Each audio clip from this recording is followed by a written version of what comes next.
You're listening to the No Bullshit Vegan Podcast, episode 140. Bio-Kinesiologist Ernalee Shannon joins me to discuss why eating vegan is important for those with ADHD, her own vegan story, and more. Welcome to the No Bullshit Vegan Podcast. Myth-busting and evidence-based advice to help you kick butt with your health and fitness on a vegan diet. Here's your host, Karina Inkster. Hey, welcome to the show. I'm Karina, your go-to no BS vegan fitness and nutrition coach. If you're looking to level up your fitness and plant-based nutrition in 2023, my coaching team and I are currently accepting applications for new clients. Head to karinainkster.com/coaching to check out our programs. I'm excited to introduce today's guest, Ernalee Shannon. Ernalee is a biokinesiologist, holistic health practitioner, ADHD Sanity Saver coach, author, speaker, and creator of the ADHD Sanity Saver Reset. As a child, Ernalee says she was as ADHD as they come. After healing her own health crisis and brain, she has spent the last 36 years helping people achieve the health and well-being that eludes them. It's her superpower. Her passion is working with children who are just like she used to be. Ernalee chose vegan crazy chocolate cake as her favorite vegan food. Full disclosure, I had to Google crazy cake because this was a totally new concept for me. And it turns out crazy cakes, which are also known as depression cakes or wacky cakes, were created during the Great Depression when eggs, milk, and butter were hard to come by. So most of them are actually vegan by default. And also these cakes are usually mixed in the pan that they're going to be baked in, rather than using 3 separate bowls or pans for dry ingredients, wet ingredients, and the batter. So that is your random tidbit for the day on vegan food items, and something I just learned. Let's get to the interview. Hi, Ernalee. Welcome to the show. Thanks for speaking with me today. Yeah, hi, Karina. I'm so happy to be here and talking with you. I'm very excited to learn more about what you do, but as per usual with folks who are coming to the show as vegans, I would love to hear your backstory, your origin story of veganism. Was there a catalyst? How did it happen? Yeah, for sure. There was a catalyst. I mean, I'd like to say that I did it for the animals and I did it for the planet. And in the long run, that was the end, the end result. But my husband and I both became vegan in 2011. And he had been told by that point that for the third time, that he was terminal. Oh, wow. And he didn't have long to live. And by then, his prostate cancer had metastasized to his lymph nodes and from there to his bone and his spine. And it was looking pretty grim. And so now, the good news is now, after 17 years after that diagnosis, his scores are perfect. In fact, in some areas, his scores are better than mine. I'm going, hey, buddy, how is that possible? Yeah, really. So not fair, but I'm glad. But anyway, my husband certainly credits the fact that we changed to a vegan lifestyle for the fact that his body is so healthy. I mean, he did other things as well, but that was a major shift that we made with our diet. And we've never looked back. And, we're committed now to this for life, for sure. Oh, that's amazing. Wow. So as with many folks who go vegan, there's kind of a main reasoning for it, and then it expands to other reasons down the road, and that seems to have happened. It has. And I didn't expect that. I thought we were just doing it for health reasons.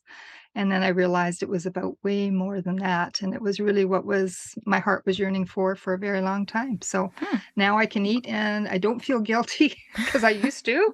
Right. It's like, oh no, what am I eating? Is this good for the planet? Oh, all those things. And I don't feel any of that food guilt anymore. And I feel like we're eating in a way that's going to carry us into our later years very well and very healthy. That's amazing.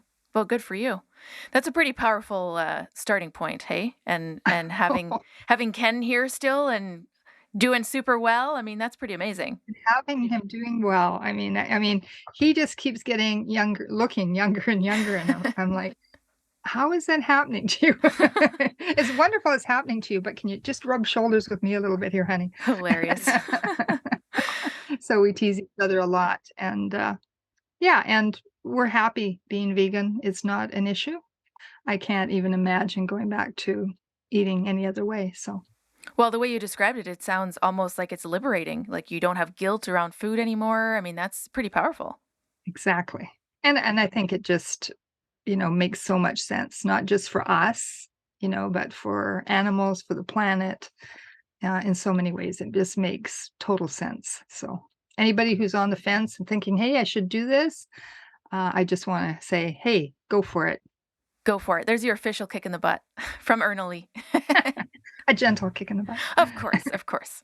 A supportive kick in the butt, Yes. It's what we do around here. Very cool. So, can you tell me and our listeners a little bit more about what you do in your work? So, we've had kind of an overview of what you do, but not a lot of details. So what happens in your coaching practice? Okay, so basically I help it's mostly parents I have worked with their ADHD children. Hmm. Starting back in the day before ADHD was even a name. It hadn't even had a diagnosis yet. It hadn't had a name.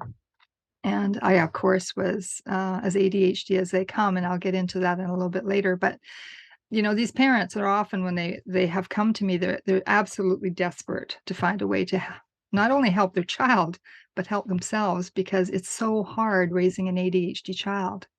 And nowadays, I mean, what we're seeing a lot of ADHD parents, they're ADHD themselves, Hmm. raising an ADHD child, which makes it like super, super much more difficult than just raising a child with ADHD. So they really have my compassion and my full support on that because that has to be truly hard. Hmm. Yeah, so what I do is I help these parents deal with their child's ADHD symptomology in a way that is natural and a way that doesn't include medication. I'm not saying I'm against medication in certain instances. I just truly wish that other people would give this a go before they decide to go down that track of medication. And I know that decision for parents is very, very difficult because there's a lot of side effects to some of those medications. So that I'm compassionate with that as well. Hmm. But I've had very good results with this in my own life and with the children that I've worked with. And if I can just share a little bit about my story, that might make a little bit more sense here. As a child, I was back before it was called ADHD. I was as ADHD as they come. I was compulsive. I was disruptive. I couldn't sit still long enough to learn. I was always fidgeting. I was always doodling on my paper. I was always doodling on my desk. I, just couldn't sit still. It was like I had ants in my pants. And I was impulsive. And that's one thing these parents say is that the impulsivity of their children is so very difficult because they just do things that not only sometimes are dangerous, but for themselves, but also dangerous for other people or other children. And I'll give you an example of this, and maybe it will give your listeners some hope. I was 7 years old, and I decided that I could fly. I mean, I had watched birds, I had watched bees, I'd watched butterflies. I mean, they all did it, right? And I figured if a bumblebee could do it, I could do it.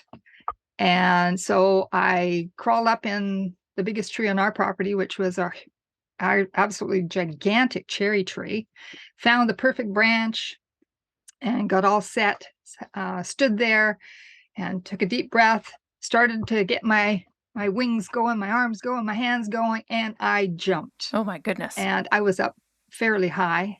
And for an instant, I was flying. And then I wasn't, right? Uh-huh. Down I went, and gravity, of course, had other plans for me, and it was a rude awakening when I hit at the bottom. So I kind of finally, when I got my breath back, and I was bleeding, and I was covered in debris and leaves and grass and dirt, and so I sort of stagger into the house. My mother takes one look at me, and she says, "Ernalee, oh my gosh, what have you done this time?" And that was the thing I heard over and over again. What have you done this time? And I think that's something that parents with ADHD children can really relate to. And so I thought, okay, so obviously I don't have wings. This plan was flawed. So I can't fly, but maybe I can parachute. And so I go, when my mom wasn't looking, I grabbed the top sheet off my bed and I go back out and climbed up into that cherry tree, got on the same branch, held 2 corners in each hand of this sheet. And actually, I had actually gone up a little higher because I figured I'd need some lift, right? To get some lift. Right. And so I went up a little bit higher, and I got all ready, and I knew this was going to work. And if I couldn't actually parachute down, I would kind of float down. Had it all planned in my mind, right? And I leaped. Well, for a second or two, I was parachuting.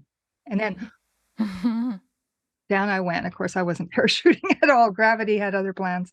So I hit the ground, put my teeth through my lip, and was all banged up, all bleeding, and crawled back, pretty much limped back into the house again. And my mother took one look at me again. She said, "Oh my gosh, Ernalee, what have you done this time?"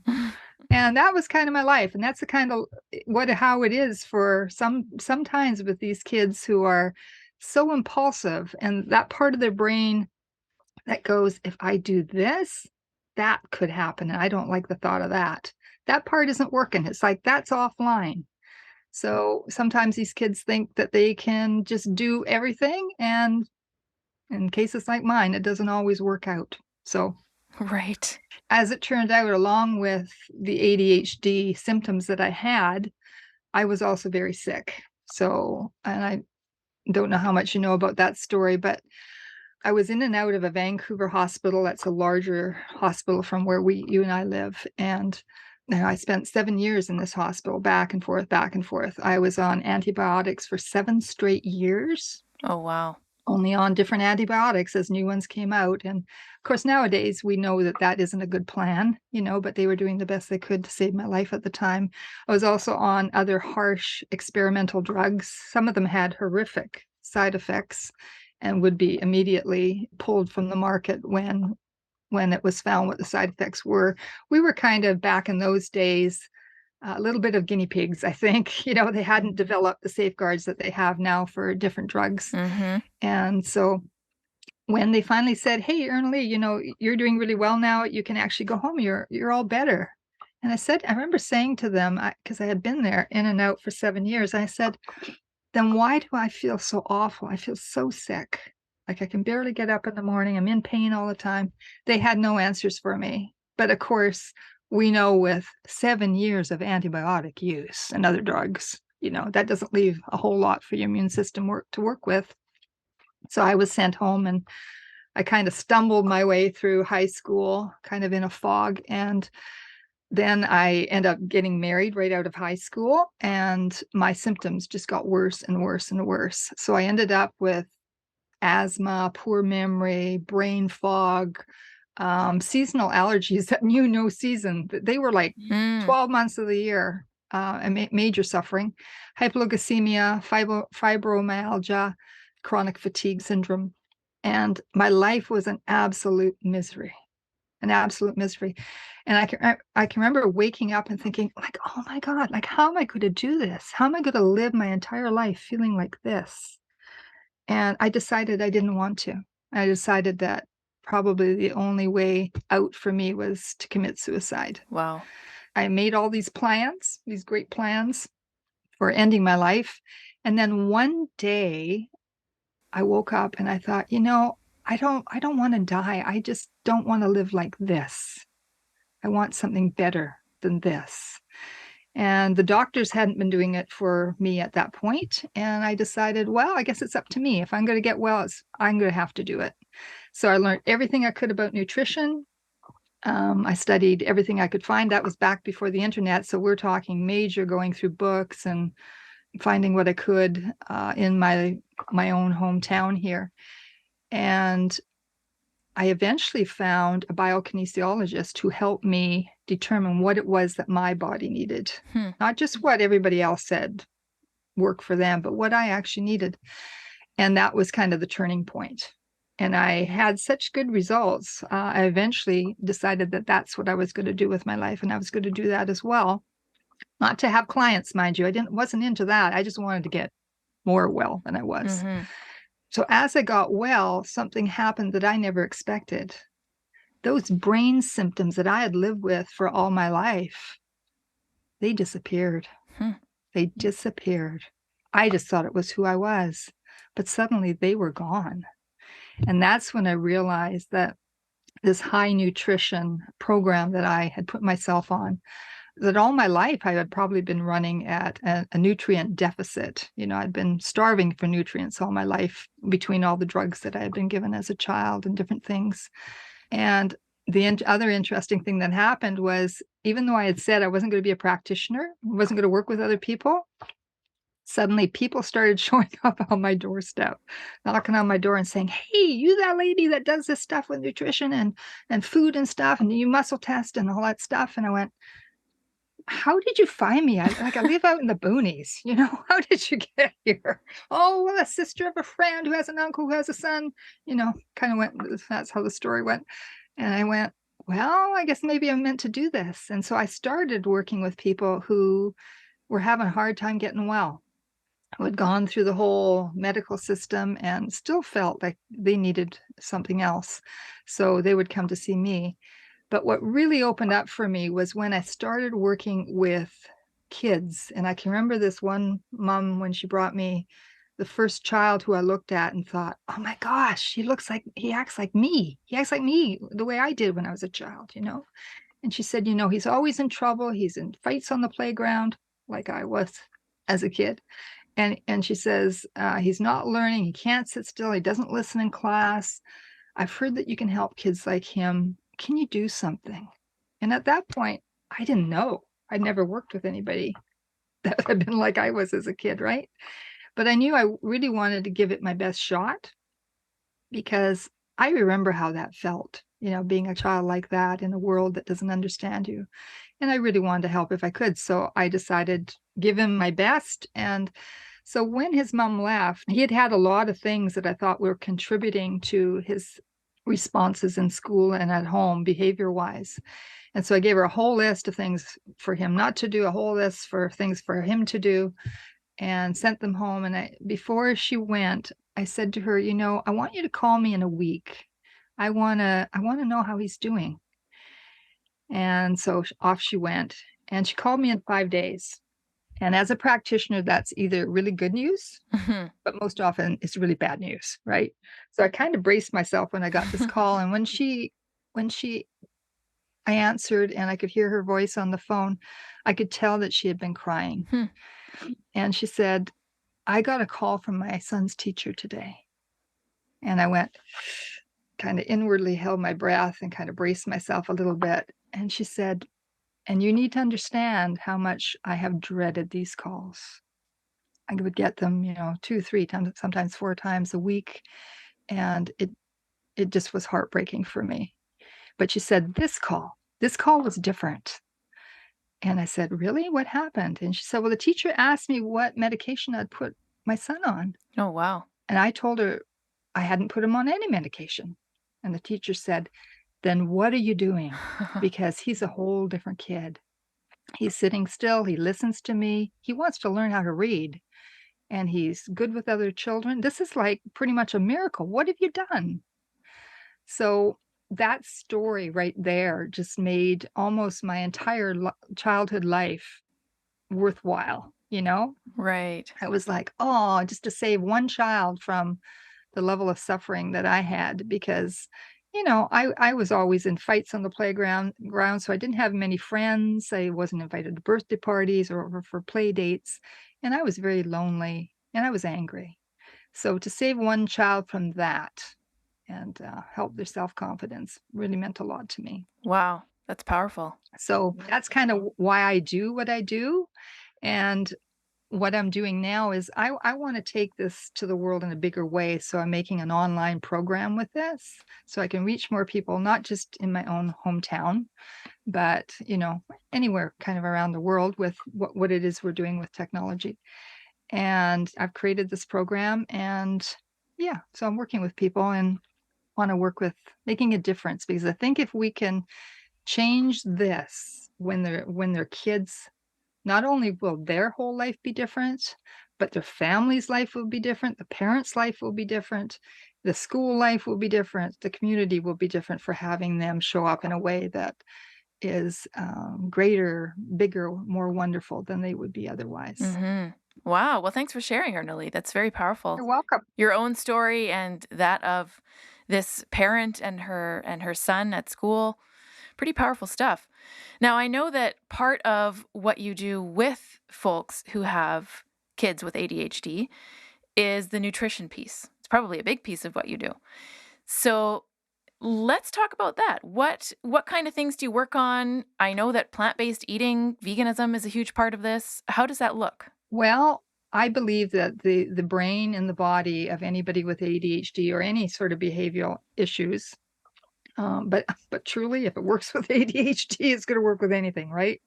These people with these type of brains of what's going on in their brain, that they're really, really starving and hungry for nutrients. So what I have put together is a real high nutrient program, and of course, vegan and plant-based is a huge part of what I do because, years ago, before I ever became vegan, I used to wonder why my clients, especially the adults, and it seemed to be especially the men who were the biggest meat eaters or dairy eaters, why they actually showed with the lowest protein levels. Hmm.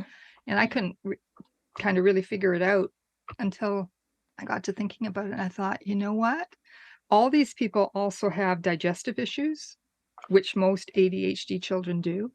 And they don't have the nutrients, not the nutrients, they don't have the sort of the enzymes and the wherewithal to break down animal proteins. So a vegan plant-based protein is a huge asset to a child with these kind of digestive disturbances. Easier to digest. It works on bringing down inflammation. It nourishes the body really fast. And the thing is these kids or adults often have blood sugar levels that really roller coaster. So they come up, they've ate some sugar or something sweet or a carb or whatever, they come up and they peak and then they crash and burn on the other side. And it's during that peak point in the crash and burn cycle that you get the crazy sort of behavior that you see with ADHD.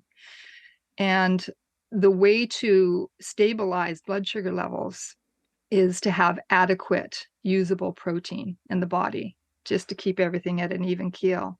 And even to eat smaller meals if you need to, maybe 3 main meals, but have 3 smaller protein-rich snacks as well, right? So the vegan protein is perfect for that because it's, it doesn't require a whole lot to digest, and it goes in and gives the nourishment right away and helps stabilize those blood sugar levels. Right. And that's usually a big part of what is being missed, I think, with a lot of people who are adults dealing with ADHD or their children who are dealing with ADHD. And if we look at our world, I mean, we are immersed in foods that we are addicted to, especially in this country, right? Mm-hmm. Now, in other countries, in what would be considered, countries that aren't as abundant maybe as we are, you don't see these kind of symptomology as much because they don't have the things that spike the blood sugar levels, that create that instant hit of dopamine or other brain chemicals that create the addiction, not just to the food, but to the brain chemical. Mm-hmm. And that's really what you have to work with. Right. So lots of people would say, yeah, but ADHD is, it's a hereditary thing, it's inherited. And what I want to say to that is that may be so. There may be a genetic inherited component to this, but there always is a trigger, whether it's for cancer or anything else that is a major illness for the body. There's always a trigger and there's always a fuel that feeds the situation. And if you can remove those things, then you can look at what you're left with in your own life or with your child, and then decide how you need to proceed from there.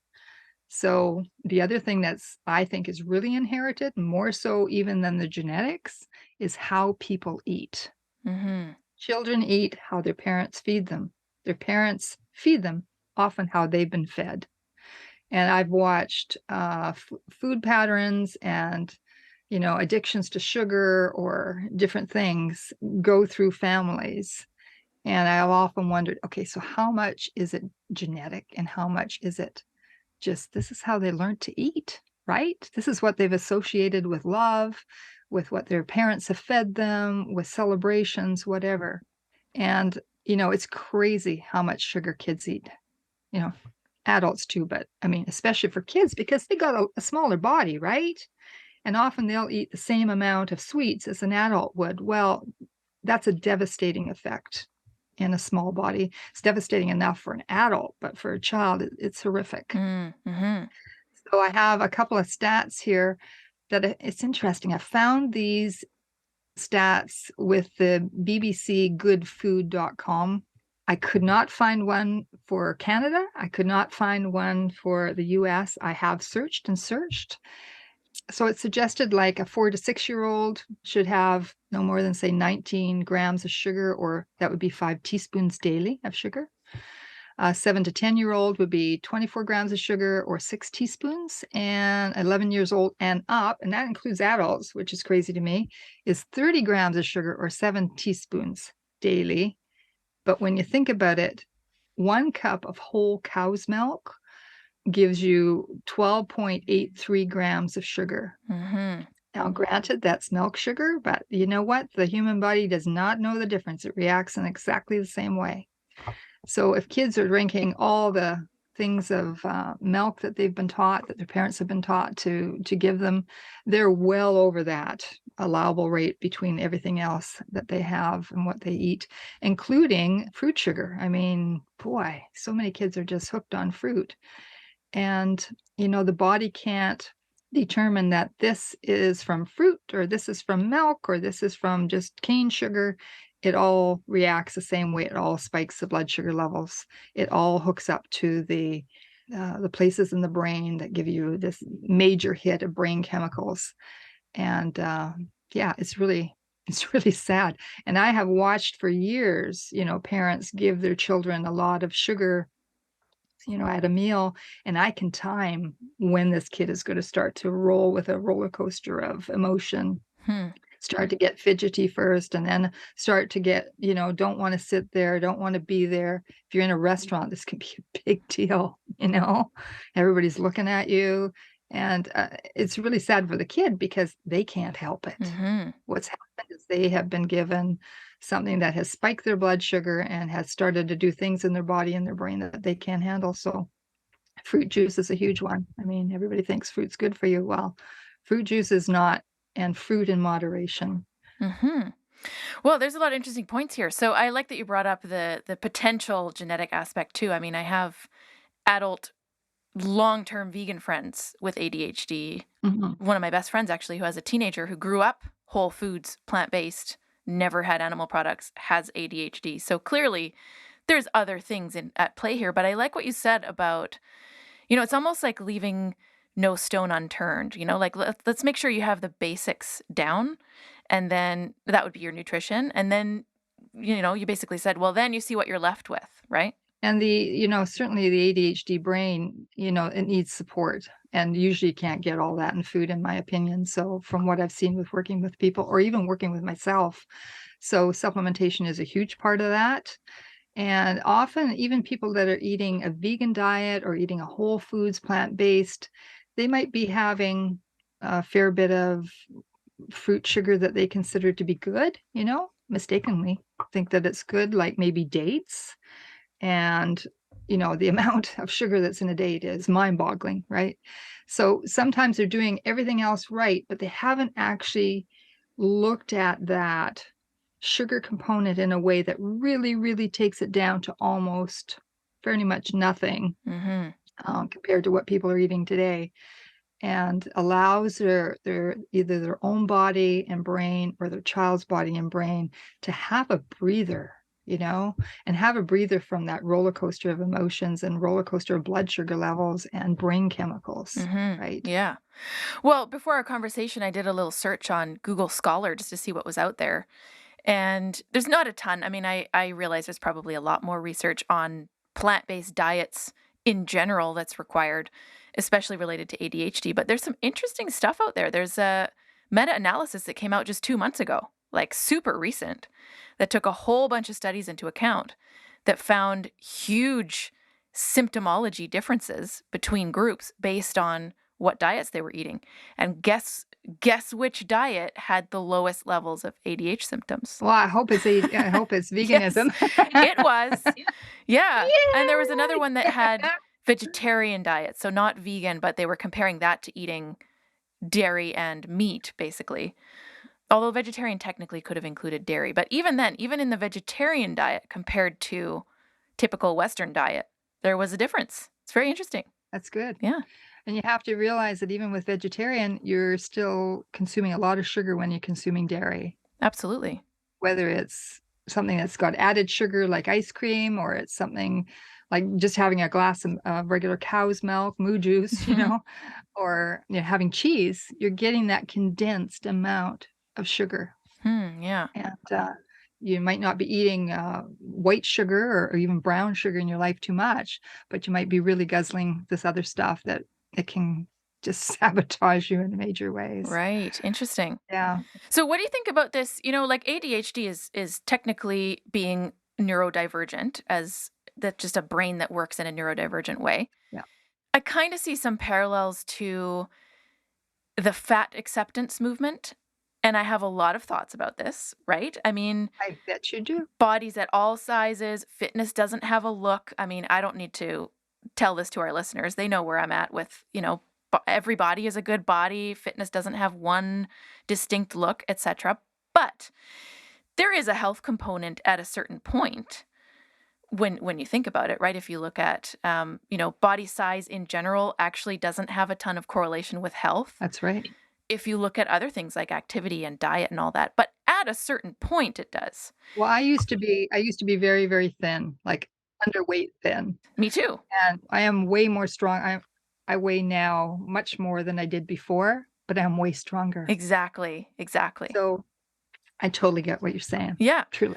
Yeah. Yeah. So I kind of see some parallels though, because there's a movement now, which I think is great, for accepting how other people's brains work and, kind of being more inclusive with folks who are neurodivergent and not trying to get them to fit into a box like everybody else, So how do you kind of navigate that with, I mean, clearly, especially with these children, this is difficult. This is, these are social situations that are challenging and they're potentially harmful to the child, but also, don't we want to be accepting that their brains are working in a different way? For sure. And I think that's really important. And I think, if back in the day when I had been displaying these sort of symptoms, if somebody had understood that, I would have had way less detentions. Mm-hmm. I would have written way less lines. I shall listen to my teacher in class. I will not fight on the playground. I mean, I spent hundreds of hours in detention. So yes, my heart wants that for these kids. My heart wants understanding for these children and their families. But in the end result, these kids are going to grow up to have to live in a world that has certain rules. Mm-hmm. And you have to follow them. And you have to learn how to follow them.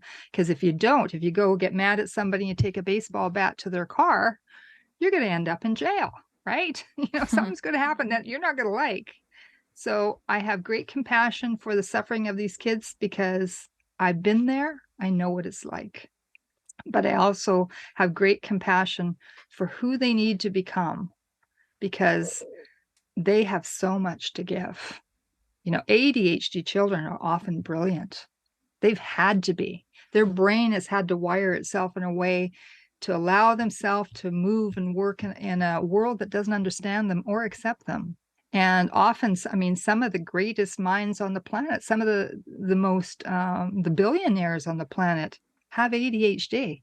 And it's what made them great, right? Mm-hmm. Now, yes, you have to deal with the challenges, but you want to take those gifts, so what it means to be neurodivergent or look at life in a different way or jump into something with both feet and just like into the deep end of the pool and tread water till you know how to swim. That sort of analogy. You want to keep the good part. What you want to do is you want to find a way for these kids and these families to find peace, peace inside their own body. I know what that felt like, to just be so antsy. I couldn't even stand my own skin. It was just too much to be living inside my own body. So what I want to say is I'm all for that movement of understanding and acceptance and compassion, but I'm also for the movement of let's hopefully get your kid to a place where they're not suffering, where they can listen, where they can learn, where they can sit still, where they're not going to be launching your dash hound with a homemade thing with a garbage bag, a parachute off, off their top level of the bedroom window or something, We got to find a way to help these kids. And I don't want that part to be lost within the whole neurodivergent movement because these kids are really hurting. Well, I think that's a really important point. I mean, it's not black or white. It's kind of like in fitness, you can be perfectly happy with where you're at now, but also have goals for change. I mean, it's not mutually exclusive. So I think that's a really important point. It's kind of like this friend again that I'm thinking of on the autism spectrum. And it's all about acceptance. That's how his brain works. That's cool. But he also has, an education assistant at school. He does sessions specifically for folks on the spectrum. And so it's kind of both. It's kind of like, well, this is who I am as a person and people understand me. I'm neurodivergent. There's that acceptance, but there's also the piece of working on it, working with it. For sure. And truly, I think if you asked any adult who has ADHD or any child who's maybe 10 years or up, 12 years, if they would like their life to be better, they will probably say yes. I mean, I haven't seen anyone who has said, no, I'm really happy being the way I am. I just want to stuff candy and pop in my face all day and continue to suffer. I mean, nobody says that, right? Nobody's there. But sometimes children, especially, they don't know what the possibility is. And for the parent who has struggled so hard and fought for their child so much, sometimes even they forget that maybe, just maybe, something greater is possible. And it's not about not accepting your child in their totality of who they are. It's about embracing the possibility of what their potential can be and supporting them in finding what that is. Oh, I like that. And I agree that these wondrous gifts that these kids bring, the world needs it. And I also have this theory. Well, I call it the ADHD warning bell theory. Actually, it's kind of a funny name because I think people who are ADHD or neurodivergent in any way, they're kind of the canaries in the coal mine. And I realize that isn't a vegan-friendly term, but it is, how we had done things in the past with coal mines and things years and years ago. But they're showing us what we're all headed for. We are all headed for a cliff as humanity. If we don't get this nutrition and, the proper way of feeding ourselves and our children, if we don't get it, it's not just going to be ADHD kids who are struggling. It's going to be all of us because they're showing us what is not working with our food. And we as a society are not listening, And I have had parents say to me, even people I know well, say to me, well, I don't want to limit my child's food. I want them to grow up with a healthy idea of food, a healthy relationship with food, perhaps. And I just want to call that one because truly, eating sugar and eating foods that put yourself into emotional, mental stupor, and creating all these spikes in blood sugar levels and all these meltdowns and mayhem that goes with it. That's not a healthy relationship with food. That is something people just don't want to deal with. And I understand they don't want to deal with it because the kid's not going to be happy. But the thing is, as the parent needs to really look at what is best for the child or themselves. And I call it the ADHD Ocratic oath. Because instead of looking for what you want, what your body wants, what your brain wants, what you really need to be looking at is what can I feed myself or feed my child that is going to give either one of us or both of us the best nutrition I can so we can be the best that we can be. And that's what we need to be looking at. And most families aren't. We've bought into this whole insidious sugar and everything line of BS. Back in the day, say 50 years ago, people didn't get that much sugar. They got some, but they didn't have it like they have it now. And, there's a whole bunch of other things that go into what I do with clients as well, with themselves or their children that, you know, eh, please do not ever give your child a tablet, or a cell phone to keep them quiet. Mm, Because basically what you're doing is you're teaching them that they need something outside themselves to make them feel good. Because that's what that does. That's what that cell phone or that iPad or whatever does. It gives them instant gratification. And trust me, when these kids go into teen years and are exposed to drugs and alcohol, sex, whatever it is, you don't want them programmed for instant gratification because it's not going to be fun.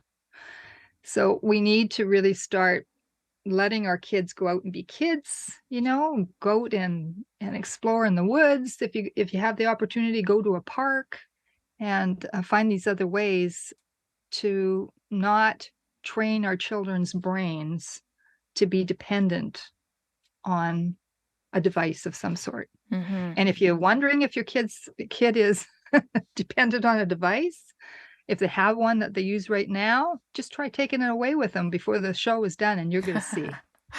It'll be pretty obvious at that point. It's obvious. It's a meltdown time. That's a good point, actually. So you've been doing this for a long time. How have you seen ADHD change? I mean, I presume it hasn't been in the DSM for that long. I assume I'm no expert, but I don't think it has. It came out in about 1980. So I was, through school by this point when it came out. How have I seen it change? That's a heartbreaking part.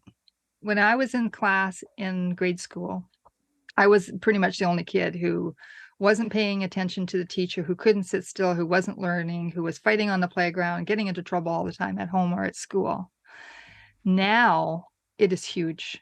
It's absolutely huge. I talked with a gal I know in Victoria. She works as a teacher's aide, a teacher's assistant in a very large elementary school there. And she said that she figures it's between anywhere from a quarter to 1/3, or maybe even more, of children in the school system, in every class, that have these issues, Hmm. that either are being addressed, they know they're ADHD, or they figure they're ADHD, or no one has checked them yet to see if they're ADHD, but there's definitely something going on with all the symptomology that's going on in the classroom. So what has really changed is how we feed our kids. That is totally dramatically changed. And we have become certainly a society that is addicted to so much. Just look at how the lineup is for coffee, like say at Starbucks or somewhere. I mean, it's huge and it's nonstop. People are racing to get in line for the next flavor of crap, what I call a crappuccino, because it's really not good for you. It's not good for you, but you want it anyway. Well, that is not a good place to be. And the stuff that we feed our children is not a good place to be either. That's a good point. Well, Ernalee, any last thoughts? I know that you have a lot of resources for our listeners, so we are going to have show notes where folks can connect with you with your free guide that you have, ADHD Sanity Saver Guide. Yeah. Anything else along those lines that you want to highlight? Sure. I also have a new to me Facebook page, ADHD Healing Naturally. They can find me there. Mm-hmm. And somebody who wants to really connect with me can, talk to me at Ernalee at empoweredmomsnow.com. And if they want to chat or whatever. And what I'd also like to do is I'd like to offer your listeners, if they're interested, and this goes for, just adults with these sort of symptoms, but also parents who have children with these symptoms, I'd like to offer a free ADHD Sanity Saver coaching call where we can brainstorm ideas for them and hopefully, check out and see if there's anything else in a way that I can support them, with what they're going through, which I know is considerable. Awesome. Well, thank you so much for that. That's much appreciated. And I'm sure our listeners will appreciate that as well. Ernalee, it was great to speak with you. Thank you so much for coming on the show. Thank you so much for having me. I really, truly appreciate this. And I really admire what you're doing. So keep up the good work. Well, thank you. Thank you again, Ernalee, for speaking with me today. You can connect with Ernalee at our show notes, nobullshitvegan.com/140. Thanks for tuning in. Thanks for listening to the No Bullshit Vegan podcast at nobullshitvegan.com.